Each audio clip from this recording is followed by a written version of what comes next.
Hello everybody and welcome to the fourth round of the Tail Racing Ring Runners here for Season 10. It's time for perhaps our most difficult car yet. It's the Street Stocks here for round 4 and probably the most difficult car, to be honest, for the first 6 rounds of this series before things get into the second half of the season.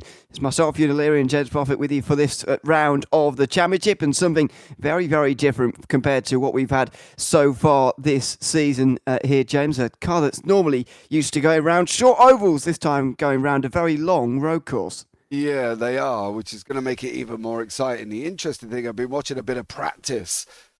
Hasn't been going well, let's just put it that way. So I'm interested to see how this one's going to turn out, because I think this one could be a little bit more difficult than what we've seen so far. Yeah, it certainly will be. Let's have a look at the championship standings coming into this race, just while qualifying's finishing up. And actually, there's nobody out on the circuit anymore anyway. Jason Hightower has had a perfect start. He's won all 3 races in the Spec Racer Ford, in the GT1s and in the LMP3s, and he's got the championship lead over Dave Mull and Corey Stas, who are just 1 point apart. Dan Kosick is 4th ahead of Dave Hernandez, with Ewan Crouchard next. Then you get to those who have missed at least 1 round so far, Pat Labrosse being the first of them. He is still probably going to do well though this season. Scott Sadler has missed a round as well. He's in 8th place out of Ian Bertolucci's only done 1 round, as has everybody below him in the championship standings. In the AM standings, it's exceptionally close at the front between Steve Kube, Pat Mace and Stephen Johnson, in the AM standings. Just 1 point between them. Kube 1 point ahead of the other 2. Tim Watchow is then a little bit further back, although he has missed a round. So has Anthony Solomon and Dylan Hesslink. Christopher Heron, John Amico and Houston Elliott have only been at 1 round so far this season, before you get to those who have not been joining us just for the moment. In terms of this race, it's going to be Aaron Smith starting on the pole, with Jason Hightower alongside, looking to continue that perfect record. Ewan Crouchard and Corey Stas on row 2, ahead of Dave Mull and Dan Kosick, with Stephen Johnson on the AM pole in 7th, ahead of Dean Diltz. Then those who didn't qualify: Tim Watchow, Anthony Solomon, Pat Meach, Christopher Heron, Dylan Hesslink and Scott Sadler, all at the back of the field. So it's 14 drivers all ready to go. Still very, very early on in the season, but again Jason Hightower towards the front, this time on the front row in 2nd place. My goodness, if he could keep this 100% record going and get 4 in a row, it's going to be very difficult to catch, and he's going to have this championship won by halfway if he keeps going at this rate. Yeah, he will. He's having an absolute blistering season, is Hightower. So I'm going to be very, very interested to see how he gets on, whether or not he can keep the streak going. Can he make it 4 in a row? Well, we're going to find out very, very shortly indeed, because obviously it's a traditional 4 laps as per normal. Yep. But just the North Stripe is just for 8 minutes of a lap time, so this is going to be a very normal length race compared to what we've had previously this season. And the LMP3s doing the combined long layout is probably about similar to what these guys are doing here on the very short layout in the Street Stocks. It's very, very difficult. As I mentioned, a car that's used to being driven in short ovals. A lot of these drivers will have driven it in their iRacing careers, and that's something at least, but I can't imagine many of them will have tested it around here. It's time for Aaron Smith to get this race underway. He's going to hold them for a little bit longer than what you normally see the pole sitter do out of the final corner, but now we go green, and he lets Hightower immediately down his inside in towards turn 1. Round the outside though for Aaron Smith, he's going to hold on to the lead ahead of Jason Hightower. Then it's going to be Corey Stas and Ewan Crouchard, followed by Mull, Kosick and Diltz are going side by side for 6th place, just in front of the AM leader Stephen Johnson, who holds on to that position as they go onto the hats and back for the first time. Yeah, Smith did what he had to do. He got away at the beginning. It's going to be interesting to see what he can do now for the rest of this race. Is he going to be able to hold it on the track at the same time? Obviously Hightower pushing him behind, Corey Stas in there. He's got Ewan Crouchfield. Crouchfield didn't have a good practice, mind you. I was sat here watching some of his laps and they didn't go too well. But Ewan Crouchfield, so I'm going to be interested to see if he can manage to get to the end.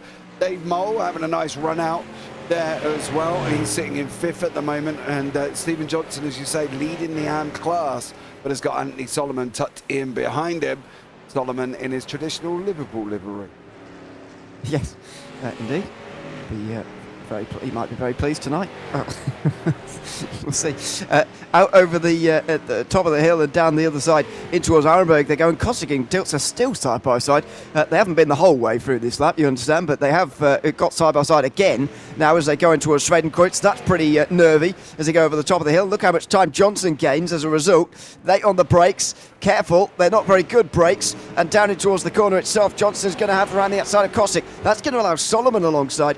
And so the battle for the AM lead is actually more interesting than the battle for the overall lead at the moment. Down the foot row they go. And Stephen Johnson having pressure heaped upon him because two of the pros in front of him can't stop going side by side. No, this car looks an absolute handful. Try and handle to go round here. I've got to be honest, and it's not looking too comfortable for some of them at the same time. You can see there, oh, Stephen Johnson, unfortunately running off the side of the grass. He got it all wrong going in Adnau Forest, and unfortunately for him, he's doing a drop down the order behind Pat Misch at the same time. They weren't looking comfortable, to be blatantly honest, in this car there, Ewan, and I don't think it's going to be a comfortable 4 laps. I've got a funny feeling that some of these guys, these next 32 minutes are going to be sweaty as hell.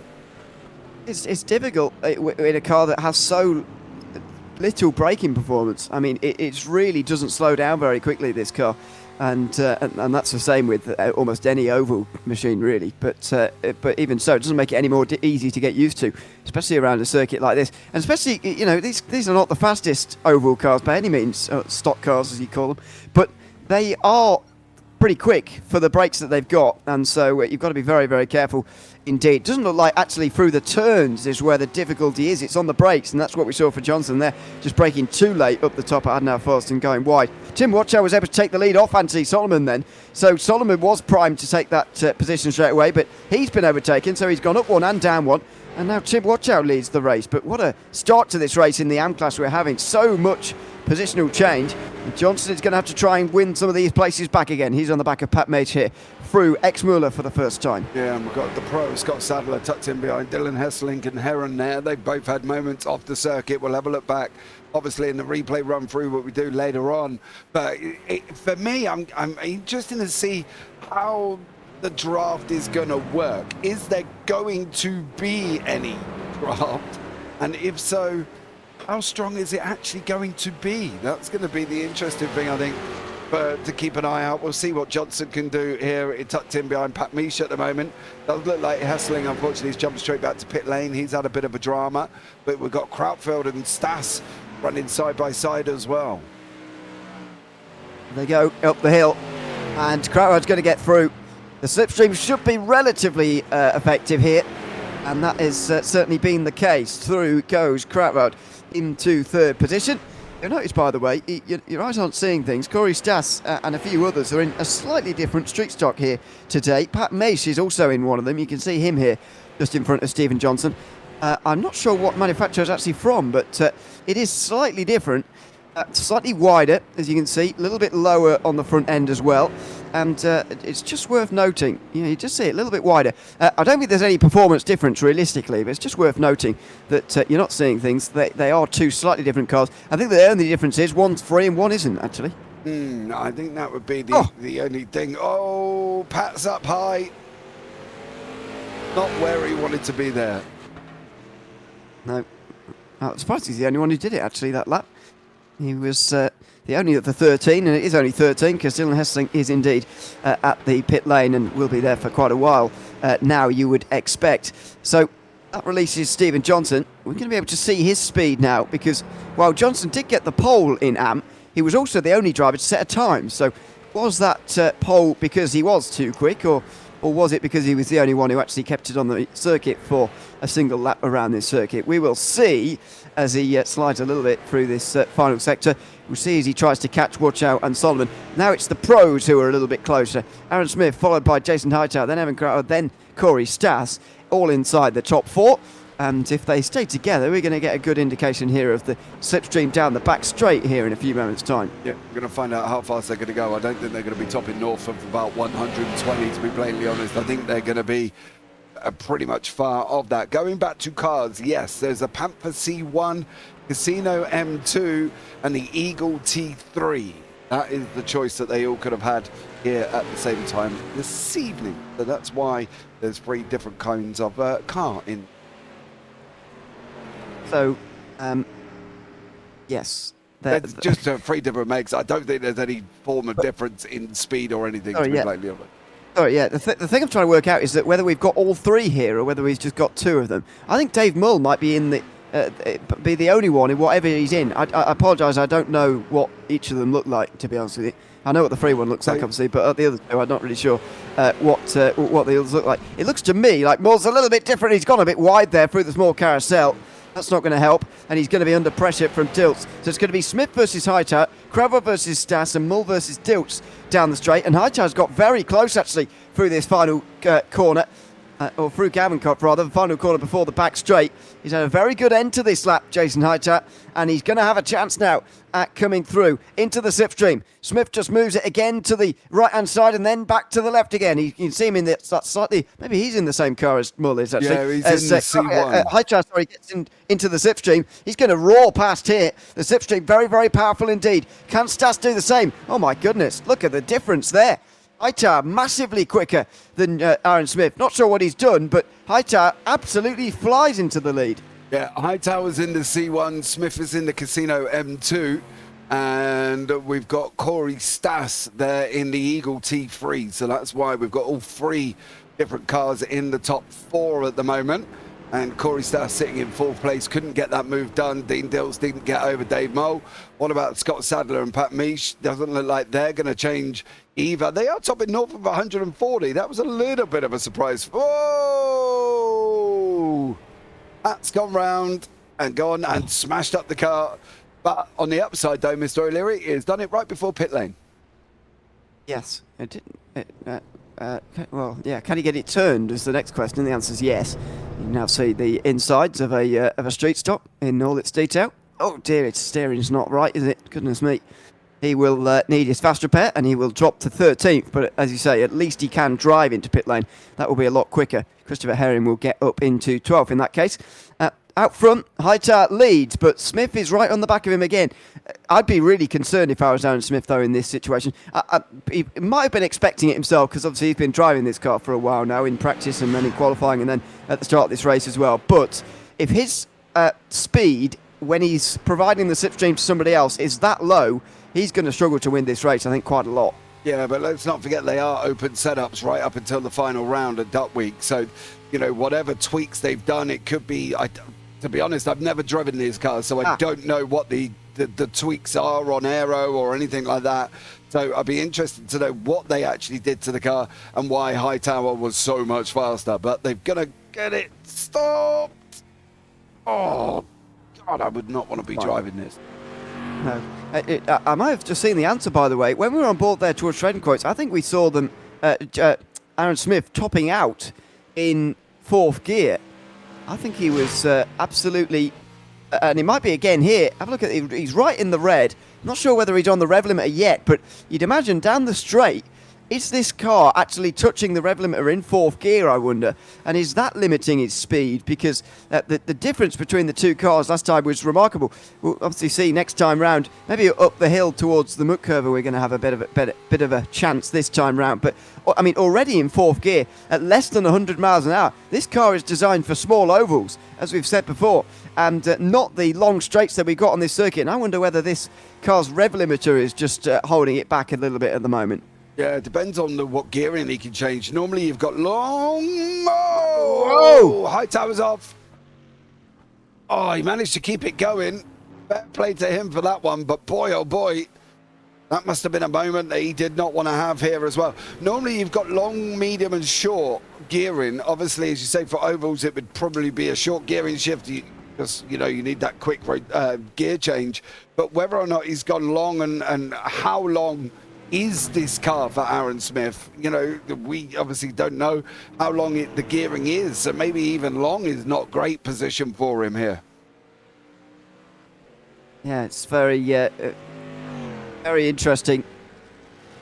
I think the only way you can win this race is actually breaking the slipstream completely and driving away quite comfortably. But has he got the speed to do that is the question. Hightower and Crowder are keeping him in pretty close attention at the moment. 8 tenths of a second. He's not quite broken the slipstream. And every time Smith gets just a bit of a hint of getting away, he's going to have a long, flat-out, straight section to have to defend with as well, which is not ideal. In towards the Bergwerk, you can see he's got the absolute best line through there, but and a good exit as well. But as they run up the hill, how much closer is Hightower going to get? You suspect he's going to halve this disadvantage at least on the way up this hill. Yeah, it's going to close in, I think. Coming down, teetering on that second mark. What's he doing? Sort of stable. 125, 130. 130. They're both around about the same here in the where they are in the top speeds. Around about 130 without the draft. So I mean, it'd be interesting to see what goes on there. We've got Dave Mole. He's caught up to right up to the back of Corey Stas again. I don't think that move is going to make. Hightower did pull in about 4 tenths of a second, maybe just half a second, going up in towards the carousel. Yeah, so I think a lot of that came through the corner itself there. You just saw in the background, Smith went a little bit wide through the fast left-hander, and that just allowed Hightower to get a little bit closer. I've got to be honest, we're having a lot of much more of a close race than I was expecting. I thought this would be very, very difficult to drive, and I'm sure it is, but I thought there'd be a lot more mistakes.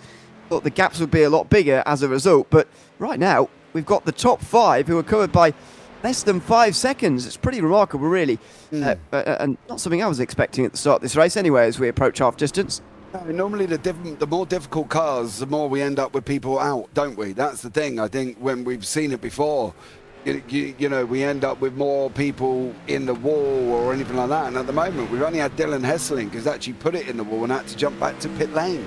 Heading a lap down at the moment. So fair play to them. This is keep this on track and survive these 4 laps. Well, stunning job, really. Mace did put it in the wall himself as well, but he did drive it back. I'll take your point. It's only Hesselink really who's had to tow back to pit lane just for the moment. Smith just goes a little bit wide there into the gravel. This is almost like watching a replay of the last lap, isn't it? Through lap 1. It's exactly the kind of gap that Aaron Smith had before Jason Hightower passed him on the way down the back straight.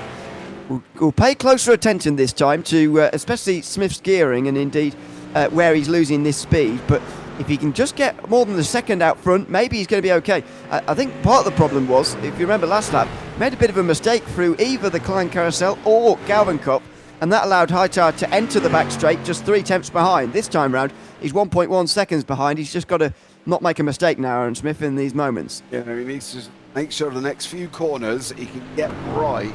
Get this one right, get your downshift, go into the left-hander. Does make it through there, okay. Hightower doesn't close in. Through the next left he goes into Klein's, out the other side. Oh, touch the grass a little bit. Hightower's pulled in 3 tenths.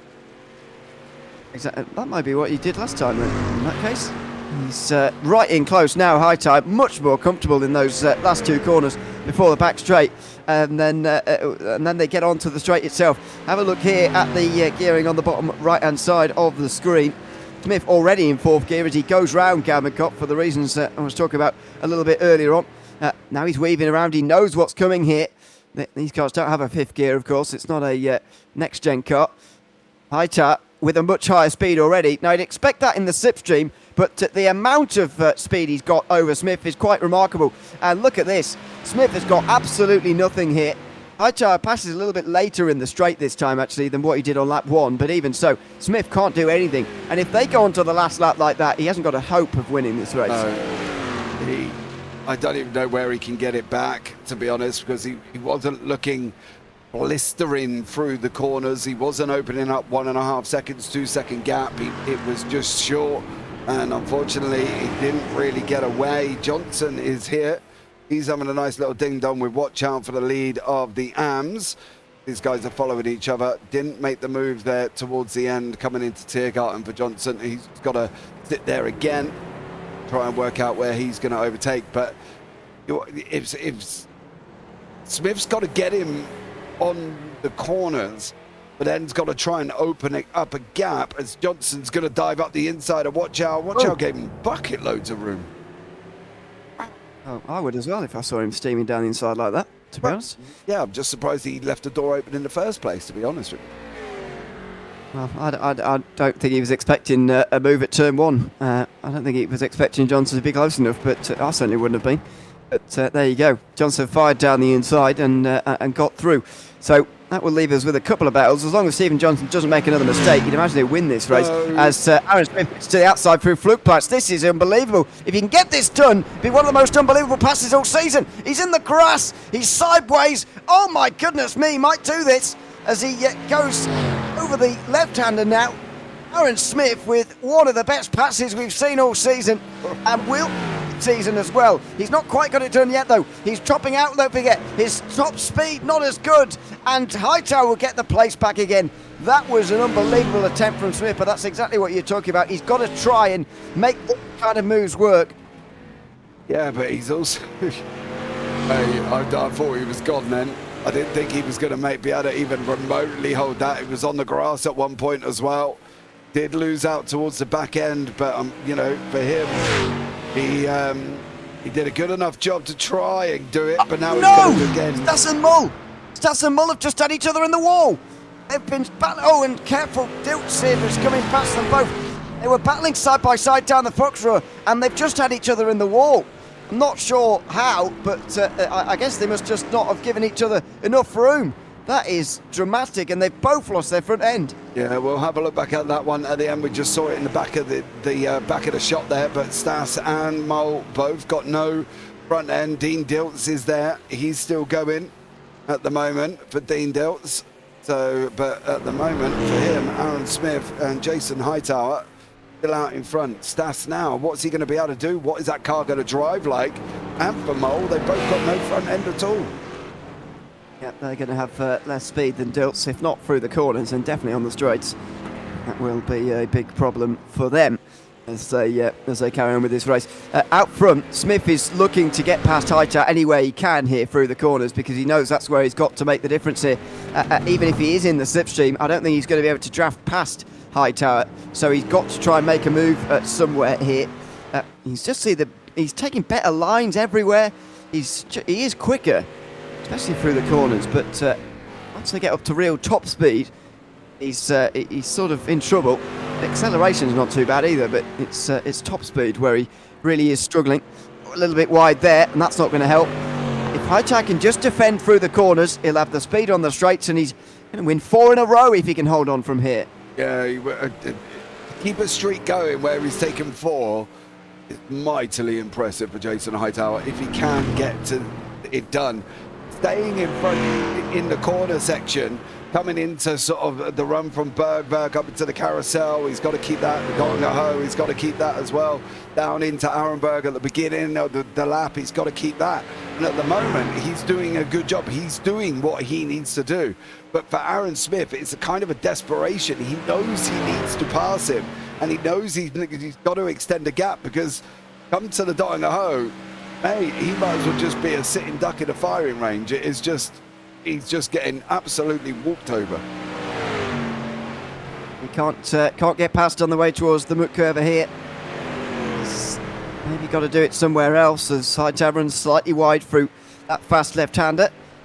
And Smith will have to, just to brake a little bit harder there for that second right-hander as well, as they now get on the brakes for the hairpin, the Star Striker before the carousel itself. And Crowdroad here, just watching on as well. Wonder if he got into second place here and he was behind Hightower, what would happen, because maybe all 3 of them seem pretty evenly matched. In fact, we did see Mull and Stas also pretty evenly matched with these guys, but obviously they're not going to be up here anymore as well. Interesting to see what Crowdroad decides to do here with the final lap and a bit of this race. Yeah, I'm very impressed by Crowdfield, due to the fact that his practice was so bad. Like, he was in the wall quite a few times, and sometimes it was coming through the first couple of corners. So for him to survive 3 laps and not have any dramas, fair play to him as well. He must have hooked something up in qualifying towards the end of practice to get it right, because he was really, really struggling. But Aaron Smith now has opened up a gap to Krautfeld and is now trying to get Hightower again. But he's got to get him through this next section. If he doesn't, I dread to think what's going to happen on the dotting a hoe here. We'll find out here in a few moments. Kraut's just lost that little bit of time.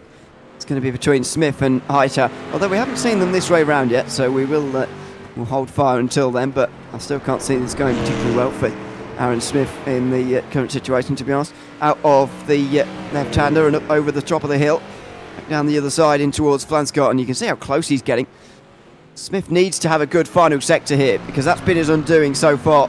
The final 2 corners before that back straight, he's managed to get wrong both times so far, and he maybe get it right while following Hightower as they go over the top of the hill. Maybe there's even a chance down here at the fast right-hander, Schrabenschratz rather. Oh, it's a bit... Oh dear, he's all over the place here. Oh, he's sideways in the grass, all sorts, but Smith can't find a way past. Hightower will hold the lead all the way to the back straight. Yeah, he will for a minute, but how is this going to work out for Smith now? What's going to happen here? He's got to get a good run through Klein. He's got to make sure he's in the draft if he can and stay there. But is he going to be able to close in, or is Hightower going to pull away? I think this is the first time we've seen this, because you say normally it's the other way round. So let's see how this one goes for Aaron Smith. It's going to be very interesting indeed. Certainly is. As Smith now gains initially. And the acceleration, getting up to the top speed, it's fine for Aaron Smith. But now, you can just see it evening out, and now Hightower begins to pull away. So, without slipstream, obviously Hightower's difference is a little bit less than for Smith, but this is what the situation would be next lap if Hightower leads out of Gauenkopf. And have a look at that. The gap is clear to see when you get to top speed. That car is struggling in terms of straight line speed for Aaron Smith. So he's got to gain a second now in this final lap and pass him, and then probably pull a second as well. Yeah, I'm struggling to see how that's going to happen. Dave Mole, however, closing into the back end of Mr. Deltz in front. Stas dropping off, of course. He's got no front end either. Dave Mole's got no front end. Are they going to go in and use their bars repair? Nope, not this time.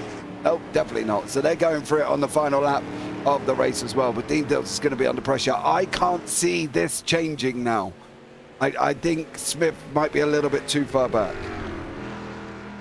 Yeah, it's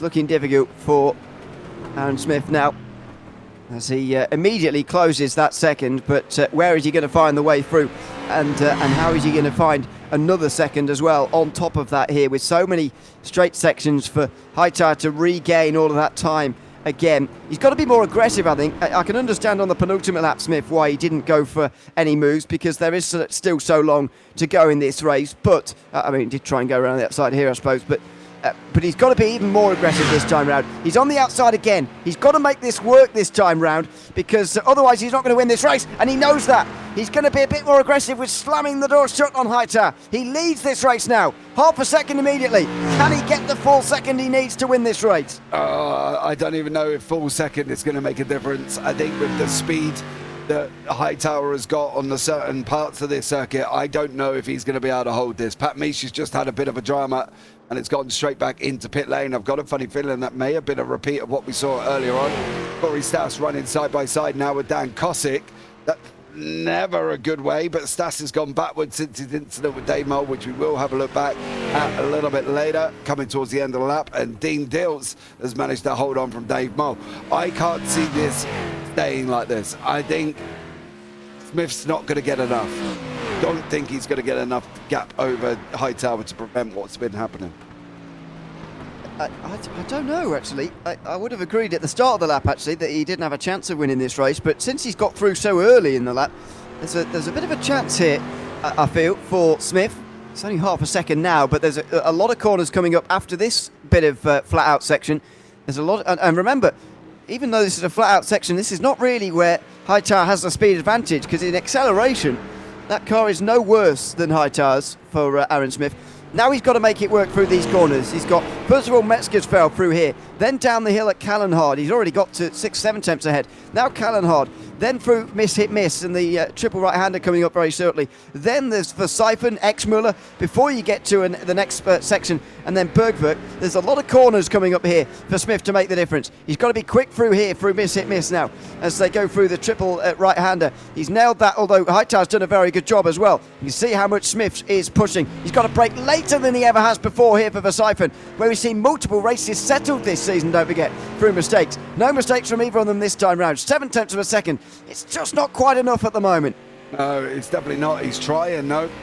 He is giving it a go, and he's trying to open it up and extend the gap. I don't know. He needs to get a decent run coming up out of Bergwerk, and I think that will give us a better idea as to where he's going to be. I think for Smith, he's got to nail Bergwerk and just try and escape. I just cannot see it here, and if it stays like this going on to the Dottingham, I think this could be 4 in a row for Hightower. And that is what's on the line. Worth reminding you that Jason Hightower has won 3 out of 3 so far. He's missed out on 6 bonus points, to be fair, throughout the season, which is fairly unusual for the race winner. But he has won 3 out of 3, and that is the important thing. He leads this championship already by 16 points after just 3 rounds. Now, if he passes on the way towards the book curve, this race is over, surely, as they go through Kesselchen now. Smith with 9 tenths of a second. He had a very good run through Bergwerk after a pretty poor X-Muller, and so he's got enough breathing space to stay ahead here. That's the chance he needed. Now this final section is where he's been weakest so far, actually, in this race. He's made mistakes on lap 1 and lap 2 through the final corners before the long back straight. So he's got to have an absolutely fantastic final sector here if he wants to win this race. He's got to basically be a second quicker than Hightower here through this section. Yeah. He's got to try, but he's got to try and escape. He's coming up now into the carousel. Aaron Smith in that yellow machine. Hightower tucked in behind. Krautfeld still there doing, well, surviving. Well, fair play to him, but not many people have. Looks like Anthony Solomon has also had some drama on the final lap as well. Coming out the other side of the carousel, he's got 6 tenths at the moment. Is this going to be Aaron Smith's way? He's got to use this next section to try and wiggle it away as much as he can at Hightower. Got to open up that gap because Dottingham 7 tenths, he's in trouble. Here we go. He's got 7.5 already. Now over the top at Horact here and back down the other side of the hill. Pat Mitchell, meanwhile, has got past Anthony Solomon, by the way, further down the back of the pack, and Christopher Heron is only just in front of him as well. There's 3 drivers way down the back of the pack we might be able to watch at the end of this race as Pat Mitchell gets himself up to 11th, but it's over half a second. Hightower doing a good job so far to hold on. It's not really his car that's keeping him in the wheel tracks of Aaron Smith at the moment. It's his driving, really. Smith needs more, and he's actually lost time through this final sector so far. He needs a lot more than this, and at the moment he is really running out of time. Little bit of gravel, 4 tenths of a second. Hightower with possibly the best final sector he's had all day, and that might well have just won him this race. Yeah, I think it's job done here. I can't see him now losing this. I think he's going to get onto the Dottingham and he'll go straight past Aaron Smith, and unfortunately for Smith, he will end up losing this after putting up a great fight. I just don't think he's got the pace as they're coming now here onto the Dottingham. I think for Hightower, just stay there, bury the next couple of corners, and I think he's got this in the bag. Has he done enough? Oh, he's off! Hightower can't afford a mistake like that. He's gone off through Schrabenschatz, though, through the Stefan Belafetz, rather, just before Schrabenschatz. Let's hope that he's not thrown this race away as a result of that, but it's a mistake he really could have not afforded. Out into the small carousel now, where Smith's been having trouble so far today. He's got it nailed a bit better this time round, and he is nearly 9 tenths in front here. So he has done almost what was required here. Through Gaumenkopf they go now. He's got to have a very good run, and I'm afraid he hasn't this time around. He needed another couple of attempts through that corner alone. It was always going to be very difficult, but in fact he's lost a couple of attempts this time round. And so it's the run to the line. He's not got the speed in a straight line. We've said it time and time again. And we're going to have another grandstand finish here in the tail racing ring runners, this time in the straight stocks. Who could have thought it? It's going to be Hightower in the much faster top speed machine in behind. followed then by Aaron Smith, who's in the slower car in front. Look at the way he's losing time. Hightower with better top speed anyway, and a slipstream advantage as well. He's going to roar past here under the Bilstein Bridge. He's going to take this race win, surely, as long as he breaks into this final section correctly and he doesn't outbrake himself. He's going to take 4 in a row here at the start of season 10. What a performance from Jason Hightower here as he breaks for the final section. Smith gets a lot closer. His braking performance a lot better, of course. Can he dive into the final corner? He's close. He's not going to go for it, though. He's giving it everything as they run to the line. Jason Hightower wins by 4/10 of a second, just in front of Aaron Smith in a fantastic finish in the street stocks. Yeah, great job. We knew it was coming. Aaron Smith did everything. Dave Mole tries to make a move there on Dean Dilts after losing it down the back straight as well. We knew it was coming, but it was what it was. Unfortunately for them, Anthony Solomon and Chris Heron, they're going to run. I do love Heron's livery. If anybody's seen Days of Thunder, that's the mellow yellow livery that was on Cole Trickle's machine. So fair play to him for bringing that out. Love that one. However, it does look as dented as that Cole Trickle machine as well, if you haven't seen Days of Thunder. The front right is a little bit smashed up looking at it, and Anthony Solomon's got no bumper at all. Do you think I've seen it, James? No, I don't think you have, Mr. O'Leary. I don't think you have. I wasn't even going to ask you if you have, because I knew the answer would be no. You know the answer. There's no point in silly questions. Stephen Johnson has taken the win in the AM class, by the way. Not that far away from the pros, but a comfortable win for Johnson. Oh, contact!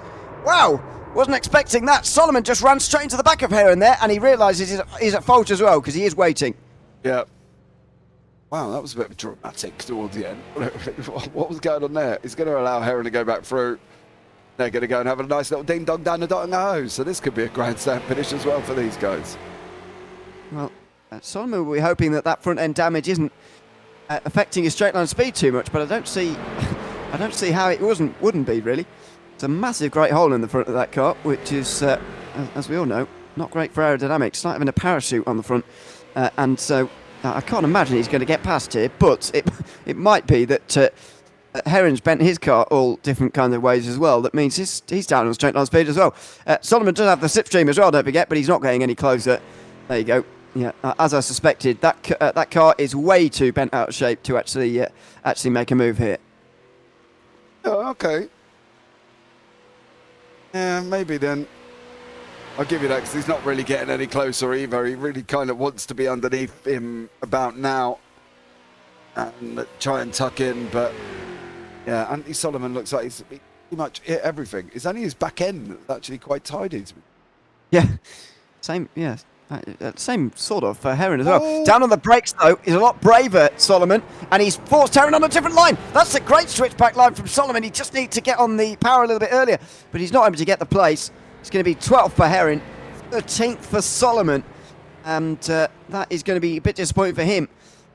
After the race win in the opening round, of course, Solomon is missed a round last week, and now he's only 13th in this round. It's Jason Hightower who's taken the win, though, 4th of the season ahead of Aaron Smith, with Emma Crattard on the podium as well. Dean Dilts held on from Dave Mull, Dan Cosick and Corey Stas, with Stephen Johnson finishing in the first position for the AMs. Tim Watchow was second, ahead of Scott Sadler, who rounds out the top 10 overall, and then Pat Mage, who's on the podium as well. Johnson will, by the way, take the championship lead after tonight's race, by the way, in the street stocks. It is Heron, Solomon and Hessling who round out the field. We now have a look at our replay run-through. Yeah. Let's start. This is what happened right at the beginning with Hesselink and Johnson. These guys had their own little bit of a drama. There's Dylan Hesselink there. Love the livery. So he goes roaring off there. I think that was right at the time Stephen Johnson was doing the same thing. So I think for both of them, they must have gone off pretty much together. That was the only real drama. This was the one that sent Hesselink back into pit lane. If you remember, we did mention that he went and... he's already been in the wall with it. Yeah, he's already done that. Got any part of that? Did he hit the wall when he went off the first time? I don't think so. No, he just went straight on here, and then he will have gone straight across the second part as well, unless he Oh, yeah. He kept out the wall there. So I reckon that could have been just before that replay starts. So X-Miller, maybe he's been in the wall. I don't know, but he's not carried on for very long, I don't think, after he's gotten the damage, because that way it just doesn't look like it to me. There's two faces on the front of those two cars, by the way. Yeah, Scott Sadler's got one as well. It's like got eyes and lights. Oh, it's going to be far away because in a few minutes he... No, exactly.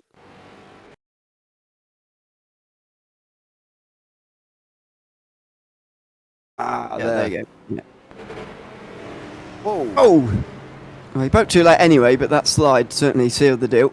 And that was straight into the wall for Hesselink. And as he saw from that damage there, thought it would actually be quicker to tow and repair the damage that way, but not sure I agree, really. I think it probably would have been quicker for him to drive back. That is that Maish coming in?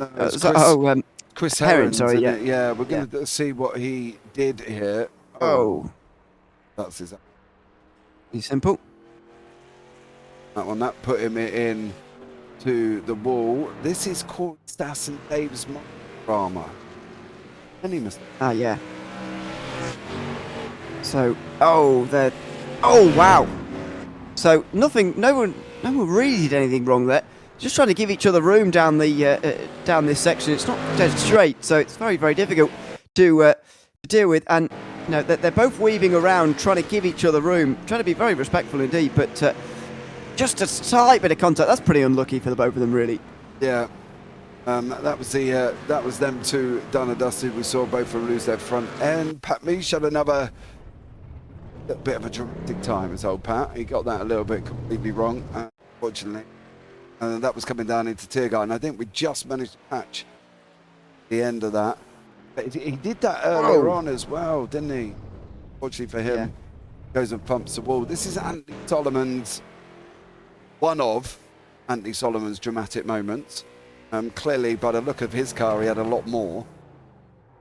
Oh, no. How many times have we seen that mistake this season? He's stuck in the wall. That is unusual as well, yeah. Can he get out?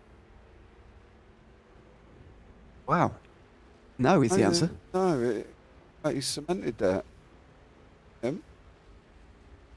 And Pat had another bit of an issue. God, they've all struggled. Hold on, does he? Oh, you might bump him Oh, very nice. Well done. Oh, Mr. Mitch, well done for you, dear sir. Give you props for that one. Get him out. Oh, backwards. There you go. There we go. Oh. That was very nice. Yeah.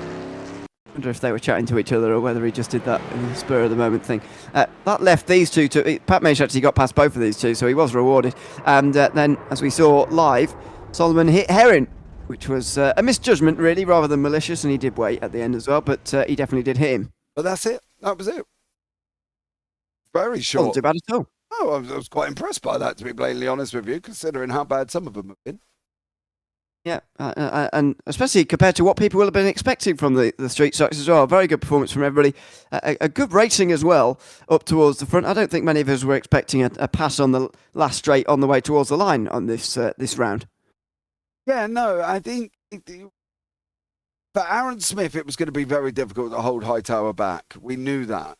But everybody else seemed to be in and around the same sort of pace, which was quite interesting. But really did see sort of some of the difference in how the setups were done from the drivers. Some, clearly Hightower had more top end than Smith, but Smith had more cornering speed. That seemed to be the thing through here. I'd be interested to see when the guys obviously let us know that what sort of setups they had and whether or not it was long, short or medium gearing. I'd be quite surprised to see. Yeah, very interesting. But either way, that's it for the Tower Racing Ring Runners for round 4. We'll be back next week, of course, with the Porsche Cup class and the combined 24-hour layout. Very, very different indeed. We return to a bit of normality. For the first time this season, you would argue, the first car that is regularly raced on this circuit is going to be used by us here, and it's taken us to round 5 to get there. Make sure you join us for that one, but for now, from myself, Ewan and James Parfitt alongside me, it's goodbye from round number 4. We'll see you next time out for the Porsche Cup class.